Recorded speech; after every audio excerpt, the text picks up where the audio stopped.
Welcome back to Folk Figures, where today I'm going to be unboxing some vintage Super Mario Brothers movie figures.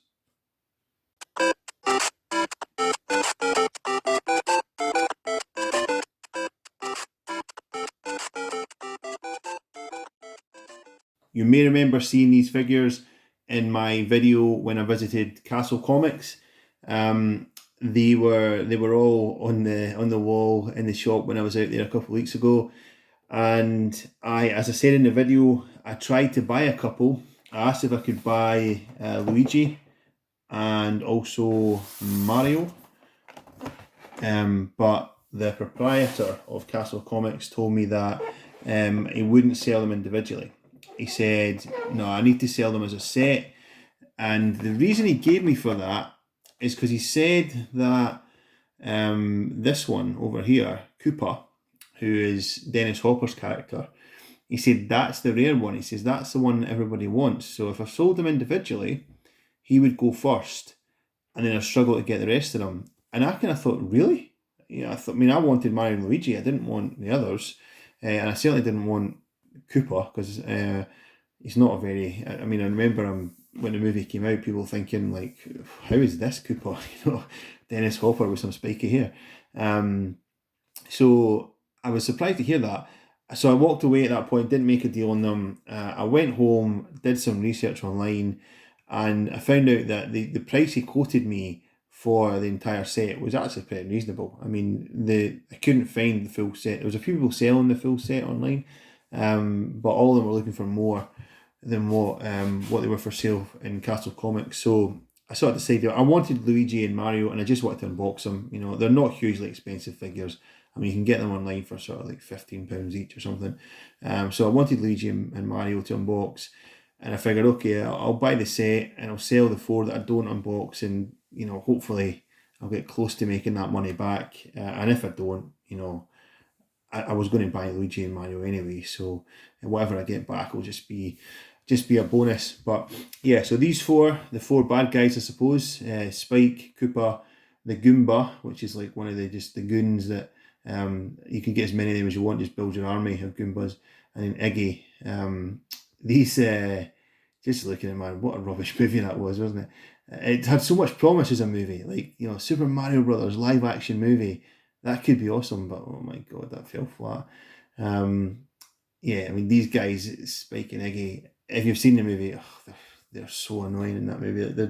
It's almost like kids TV level bad guy incompetence. These guys, but yeah. So anyway, there's still pretty neat figures. I definitely like Luigi and Mario.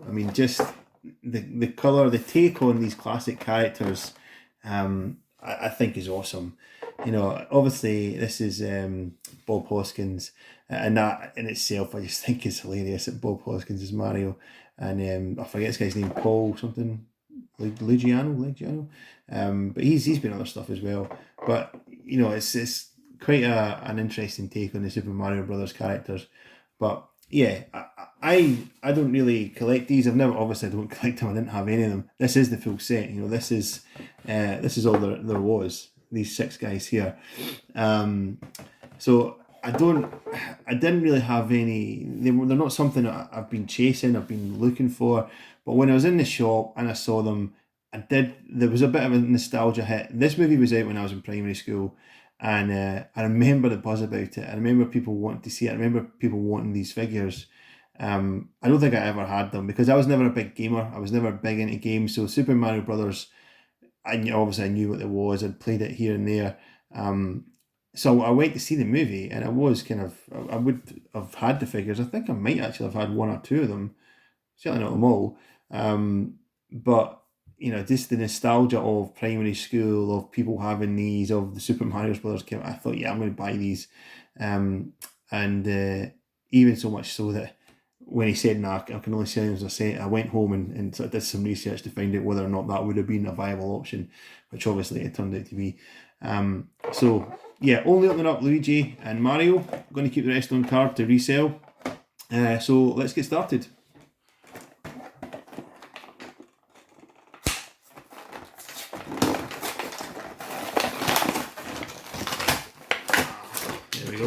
So they've both got inserts. I don't know why you insert maybe only got one accessory. There we go. So here's Luigi. Oh, they're actually quite flexible. I thought it was going to be like a hard plastic, but no, it feels like they're kind of not squishy, but you know, there's a bit of give to them. Pretty basic figure, to be honest. He's only got, there's no move or anything, you know. He's only got the legs, arms, and neck. Does the waist? No, the waist doesn't move because its legs are attached. But even so, I like this. Man, I think this is a cool figure.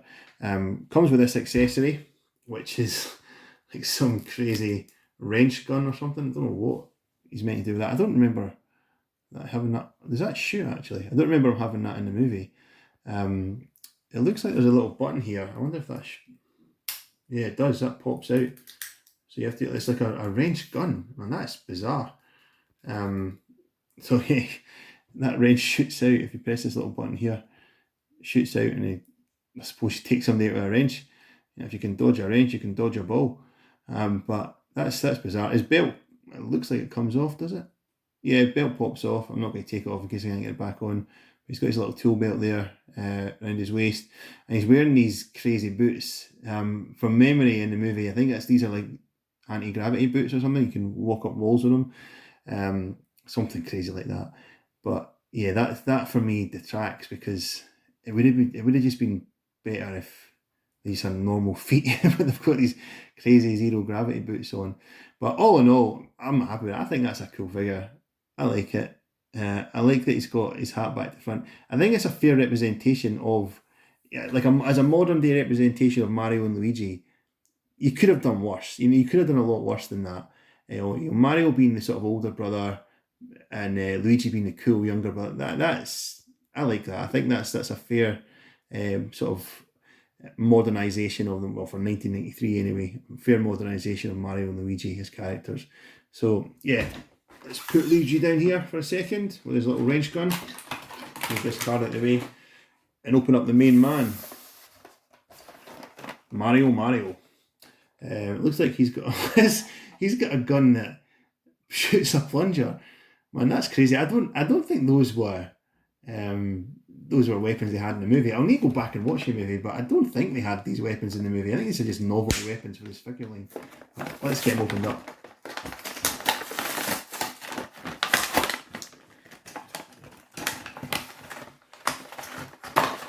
Here we go. Managed to keep his bubble partially attached to the card. Yeah, so here's Mario. He's awesome, man. Look at his little face. He's just like Bob Hoskins. Ooh. That's I mean, it's not a spot on Bob Hoskins, but it's just like one of those kind of like, you know, aggressive Bob Hoskins, Who Framed Roger Rabbit faces. It's not spot on Bob Hoskins, as I say, but it's close enough to him to like, that would be an expression he would have. That's hilarious. But yeah, and here's his little weapon. He's got a gun that shoots a plunger. One thing I do remember from the movie, again, it's been a while since I watched it. Let's see what happens if you pop that. Yeah, it doesn't seem like it's too powerful because they're not actually leaving their guns. One thing I do remember from the movie is there's a scene when they're at home and Luigi's got Mario's got like plumbing tools. He's got like plungers and stuff up on his mantelpiece, you know, like old vintage plunger. And I'm thinking, that's just weird, man. I mean, even if you were a plumber, even if you came from a long line of plumbers, who's going to have plungers on their mantelpiece? But yeah, let's not rag on the movie too much more. These as figures, this is exactly what I wanted, man. They're cool figures that they'll stand up fine, and there's no issue with them like not supporting their weight or something. They've got a little novelty accessory they can hold in their hand. They look like they did in the movie. Like they look like Mario and Luigi from the movie. I mean, that from that era, if you collected movie action figures or you played with movie action figures from that era, one of the biggest issues were that the figures that you would get looked nothing. I mean, Jurassic Park was a big culprit of this. You know, I mean, Dennis Nedry came out with Jurassic Park. He was the fattest guy in show business in the movie, and he's just like this slim guy wearing shades in the figure line. So they look like the movie counterparts. So that's good. You know, that's a bonus. And And as like a representation of Mario and Luigi, as I say, I think that's decent. I think that's good. I would be happy with that. Even now, like if you were going to be, modernising Mario and Luigi now for a live action movie, I mean, could you do much better than that? I mean, you probably could actually. Now that I've said that, you probably could, but I think that that was a good effort back in the day. Not so sure about the other characters in the line, but yeah, certainly Mario and Luigi. Glad I've got them, and they're going to be on display. They're going to be on my shelf for a while. Like, yeah, really happy with these guys.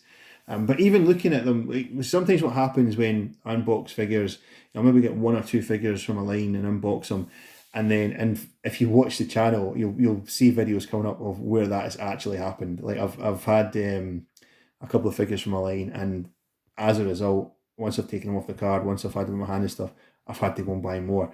And you'll see that as a sort of trend with this channel going forward, I suppose.